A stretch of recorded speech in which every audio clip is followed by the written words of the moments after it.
미니멀 라이프를 시작하고 싶은데 어디서부터 해야 할지 막막하신가요? 물건을 버리는 게 아깝고 비우는 게 또 부정적으로 느껴져서 쉽게 시작하지 못하고 계신가요? 저도 그랬습니다. 5년 전 미니멀 라이프를 시작할 때 어디서부터 해야 할지 몰라서 몇 번이나 포기하고 버릴 물건을 꺼냈다가 이거 너무 아까운데 하면서 다시 넣어두기도 했고요. 하지만 5년이 지난 지금까지 저는 느리지만 여전히 포기하지 않고 미니멀 라이프를 실천 중인데요. 그래서 오늘은 저처럼 포기하지 않고 누구나 쉽게 미니멀 라이프를 실천할 수 있는 10가지 팁을 알려드리겠습니다.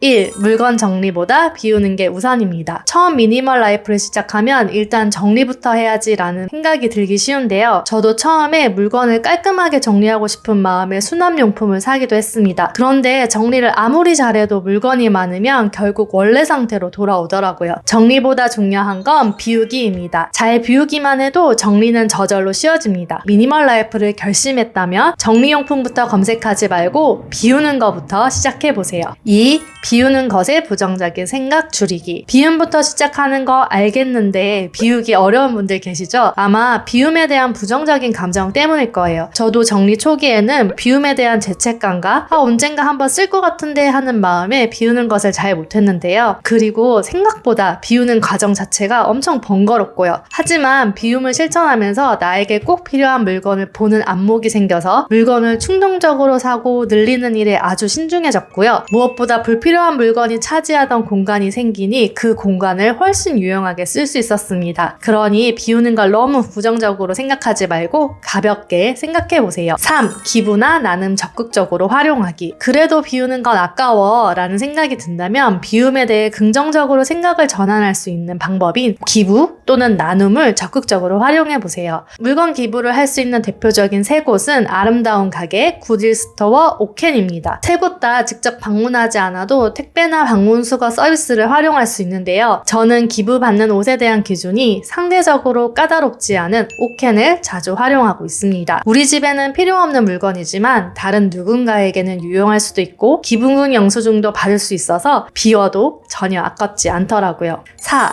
그래도 아까우면 물건의 유효기간 정하기. 음식은 유통기한이 있지만 물건은 딱 정해진 폐기 시점이 없잖아요. 그러다 보니까 언젠가 쓰겠지 하고 계속 쌓아두게 되는데요. 그래서 저는 임의로 유효기간을 정하는 방법을 씁니다. 예를 들어 거의 사용하지 않는 가정용품이나 입지 않은 옷은 1년이라는 기간을 두고 그 안에 한 번도 사용하지 않았을 때 비운다 라는 기준을 마음속에 정해두면 다음번 정리에는 비울 수 있는 용기가 생기더라고요. 5. 작게 시작하기. 비우는 공간은 작은 곳부터 시작하세요. 어릴 때 시험 기간만 되면 공부하기 전에 책상 정리랑 방 정리가 그렇게 하고 싶더라고요. 책 펼칠 공간만 정리하면 되는데 평소 잘 보지 않았던 서랍도 열어서 정리하고 책장도 정리하고요. 안 하던 정리를 하다 보니 정작 중요한 공부 시간은 줄어들었는데요. 내가 지금 불편을 느끼는 아주 작은 공간부터 시작해보세요. 예를 들어 그릇을 보관하기 어려움을 느꼈다면 주방 전체를 정리하느라 힘 빼지 말고 그릇이 보관된 공간만 정리하고 또 다음에 또 다른 작은 공간을 하다 보면 점점 속도가 붙고 꾸준히 할 수 있습니다. 6. 혼자 비울 때는 내 공간의 물건만. 공용 공간은 함께 있을 때 정리하세요. 가족과 함께 사는 경우에 남편이 쓸 수도 있는데 아이가 필요할 수도 있잖아 하면서 공용 공간의 물건을 쉽게 못 비우게 되는데요. 혼자 비울 때는 내 책상, 내 가방, 내가 주로 사용하는 물건이 있는 공간을 비우고 함께 쓰는 공간은 가족과 함께 있을 때 바로바로 의논하면서 정리하는 것을 추천합니다. 7. 비포 애프터 변화 느끼기. 다이어트를 할 때 매일 체중계에 올라가서 몸무게를 확인하는 이유는 내가 기존에 한 행동과 노력이 어떤 영향을 미치는지 그 효과가